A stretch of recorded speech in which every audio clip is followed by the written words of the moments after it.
Rabbits don't lay eggs. Now, I have lived a good long while in McDonald County, Missouri, and I have witnessed a considerable number of peculiar things in my time. I have seen men argue religion until sunrise and then behave entirely contrary to everything they just said. I have seen a politician speak for 45 minutes without uttering a single intelligible thought.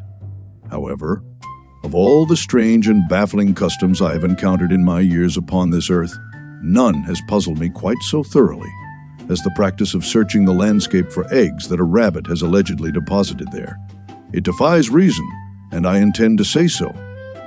The Pineville Herald, in its April 9, 1915 issue, reported the following with perfect seriousness, as though it described nothing more remarkable than a church supper. Mrs. A.W. Noel entertained her Sunday school class Monday afternoon by giving an Easter egg hunt. A prize was given to the one finding the most eggs, Little Joy Duval being the winner. Refreshments were served, and a delightful time was had by all. The paper then went on to list the attendees, a fine assembly of McDonald County citizens, none of whom, I am prepared to wager, paused even briefly to consider the biological absurdity of the enterprise they were undertaking. They were hunting eggs, you understand. Eggs that a rabbit had hidden. That's right, a rabbit.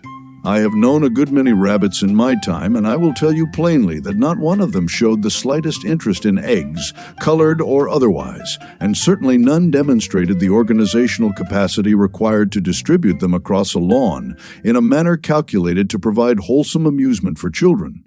Yet there stood the good people of Pineville, combing the grounds with the earnest dedication of prospectors working a claim. Now, perhaps this was a solitary lapse in the county's collective judgment, a momentary departure from sound thinking, never to be repeated. I entertained that hope briefly.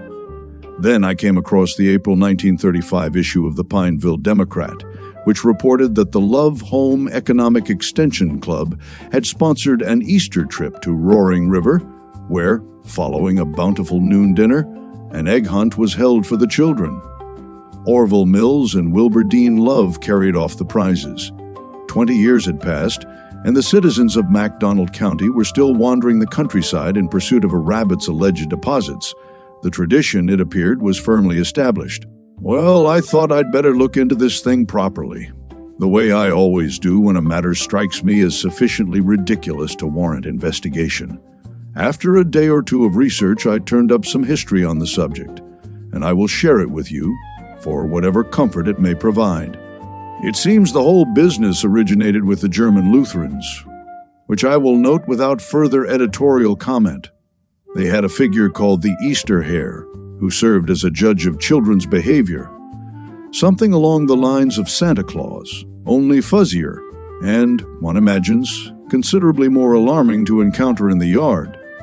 This hare, dressed in colorful clothing and carrying a basket of candy, toys, and decorated eggs, would visit the deserving children and leave gifts behind.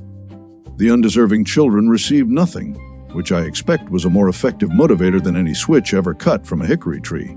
The whole tradition was documented in 1682 by a German author named George Frank von Frankenau, who wrote a book titled De Ovis Pascalibus, which translates roughly to about Easter eggs.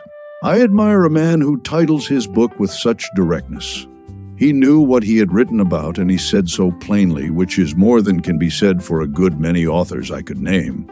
There is also the matter of Easter eggs among Christians more broadly, who associated them with the empty tomb of Jesus, and who boiled eggs with flowers to color the shells and welcome the spring season into their homes. This is a dignified and thoughtful practice, and I mean no disrespect to it whatsoever. The eggs in this tradition are prepared by human beings using conventional methods and contain no rabbits in the supply chain at any stage, which I consider a point in its favor. The legend of the Easter hare arrived in America in the 1700s, and children took to making nests in their caps and bonnets in hopes of receiving gifts from the visiting bunny. Their parents, meanwhile, informed them that only the very best-behaved children could expect a reward. I have studied human nature for many years, and I will say without hesitation that this is one of the finest parenting strategies ever devised. It costs nothing, requires no enforcement mechanism whatsoever, and places the entire burden of compliance directly on the child's own conscience. I take my hat off to whoever thought of it first. For those who prefer their explanations with a little more drama, there is the story of the Saxon goddess of spring Eostra, who found a bird frozen to a tree branch and saved its life by transforming it into a rabbit. The rabbit, grateful but apparently not quite finished being a bird, continued to lay eggs and distributed them freely since rabbits have no practical use for eggs as a general rule. It is a generous and imaginative legend, and I respect it as such, even if it does nothing to settle the larger question I started with. Now I must tell you about my own personal encounter with the Easter Bunny, or rather with one of his earthly representatives, and I want you to understand that what followed was not my fault in any meaningful sense. I was 4 or 5 years old, and my father was serving in the Marine Corps. My mother brought me to an Easter event sponsored by the military, a fine outdoor affair with the customary search for multicolored eggs scattered across the grounds. Children ran about in every direction in a state of considerable excitement, and the afternoon had every appearance of being a pleasant one. Then someone introduced a rabbit into the proceedings. Children were invited to sit and hold the animal, which was described to all present as gentle and friendly, a characterization I now regard with deep suspicion. My mother, a woman I had previously trusted, steered me toward a chair with the quiet authority she had perfected over years of practice. Before I could properly assess the situation, she had gathered up that creature and deposited it on my lap. "Go on," she said pleasantly. "He won't bite. Pet the bunny." So I extended my hand in good faith. What occurred next I will describe as a violent and unprovoked assault, though I will acknowledge, in the interest of fairness, that the rabbit's teeth may not have broken the skin, and the quantity of blood I have always associated with the incident may have been somewhat exaggerated by the passage of time and the general excitability of childhood. What I will not concede, under any circumstances, is the expression on my mother's face, which was one of undisguised amusement. A woman who laughs at her child's suffering is a subject I could address at considerable length, but this is neither the time nor the proper forum. Nevertheless, I return to the matter with which I began. I have reviewed the history, consulted the legends, and examined the evidence as thoroughly as any man reasonably could. I am satisfied that the German Lutherans meant well, that the Saxon goddess Eostra had a kind heart, and that the children of Pineville enjoyed themselves thoroughly every Easter season.